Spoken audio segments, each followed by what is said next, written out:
Alright guys, welcome back to another episode of Dingle DIY. I'm Rob Dingledye. Now, I'm going to show you guys just how to do skirting. It's pretty straightforward, but there are two concepts that I want to show you.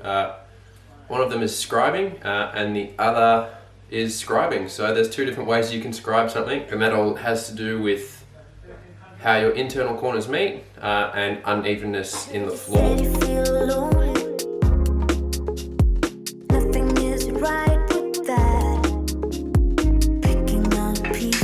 If you watched the video where I installed the door, you would have seen me do the architraves. Now we've just got our 45-degree cuts here. That is a miter cut, and this is a miter cut as well. So the 45-degree is just in a different axis so that we can make right angle turns around walls and things like that. So that's our external corners, and then the internal corners is a square cut and a scribe cut. I'm just going to assume here that there's no rebates in the bottom of your plaster. If there is, you've got to pack that out with a flathead nail or a screw or something so that the skirting doesn't tip in at the bottom and open up a gap at the top. Now when I plastered these walls, I cut those rebates off so I don't have to worry about that. So I've cut in my first piece, which can be square on both ends, and then the next pieces that butt into it are going to be scribed, which I'll show you.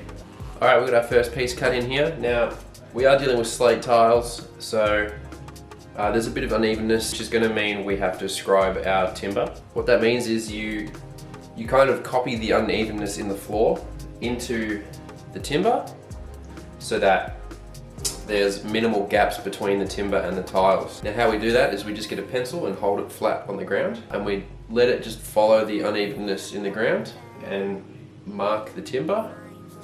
So you will need like a carpenter's pencil for this, something with a bit of thickness to it. Then we trace along, or we cut along our line, and that's just going to get rid of any gaps underneath our timber.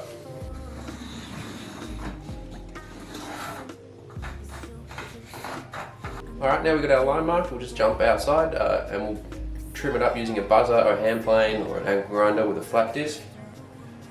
I like to use a buzzer, so we'll jump outside. I'll show you how this is taken care of.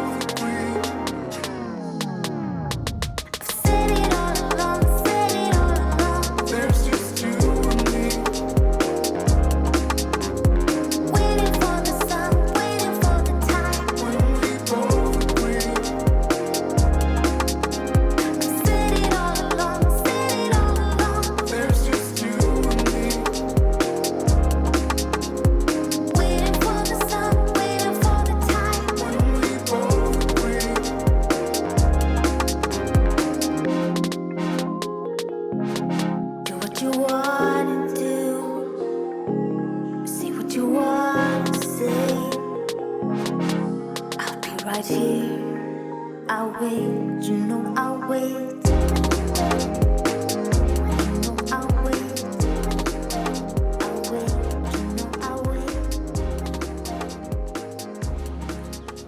Alright, there's a bit to be explained here, so I hope I don't lose you. Now I've just cut the second type of scribe on this piece of wood here. Now we began by cutting a internal 45 corner. So it started out looking like this, and then we've just removed all this brown timber here at a square angle. So what we are left with is this, and the beauty of this is it'll just sit on top of the other piece. So there we go. Now the whole point of this is that because there's timber sitting on top of one another, if there's any movement in the house, even if that gap opens up slightly, it's not going to be a great big gaping hole. There's always going to be some kind of cover, which is going to look a lot nicer in the long run. Whereas if you had an internal corner meeting like this, if something moves, the gaps get really horrendous. Whereas if it's scribed, if things move, the gap stays pretty neat looking. So we can apply this concept to the full pieces. Now we've got our piece in down here. We'll see how it looks when we put this next piece on. Alright, so we can see our first two pieces are just loosely in position, they're not nailed on yet. But from above it looks like it's been mitered. Now if this moves in and out, even if it moves out a whisker, what you're left with is still a lot better looking than the alternative. Now the important part is to get this scribe right. And then once you have that right, you can come to the other end and mark the length at which it needs to be cut at. So you always want to leave these long and then mark them to length later. But we know that the scribe is good, so we can move forward from here. Alright, so moving forward, we're just going to mark this corner.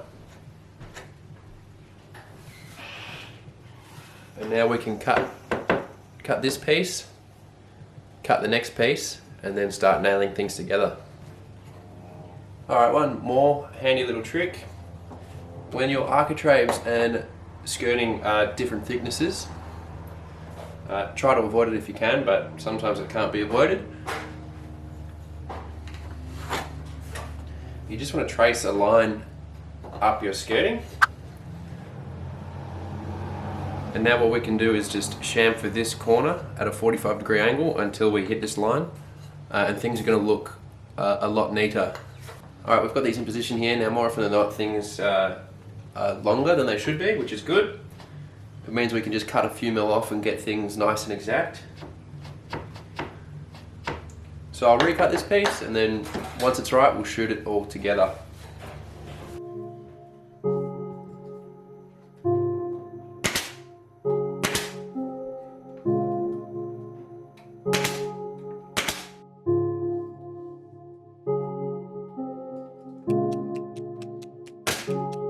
Now we've nailed these on, we can just work our way around and into the corner. Now, you always want to check the piece to be nailed on next is the right length. So you get the next piece with the right angle cut on it. It might not be cut to length, but at least it's got the right angle. And we can check that things are going to fit nicely here. We can check that this is the right length, which it is, so we'll shoot this on. And then we can put this piece on, mark it, cut it, and just keep going.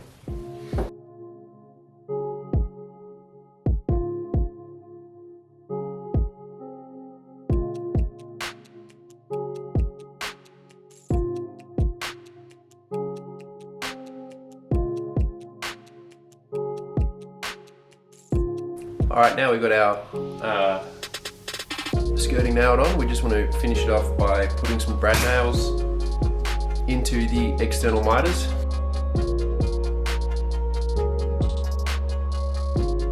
Alright, lastly we just want to touch everything up with a bit of sandpaper.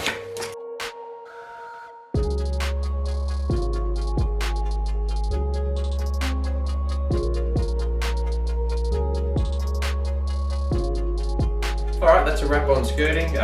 We've been through pretty much any circumstance you're going to come across when doing a job like this. You've got both types of scribing, internal corners, external corners, and chamfering to allow for different thicknesses in the skirting compared to the architrave.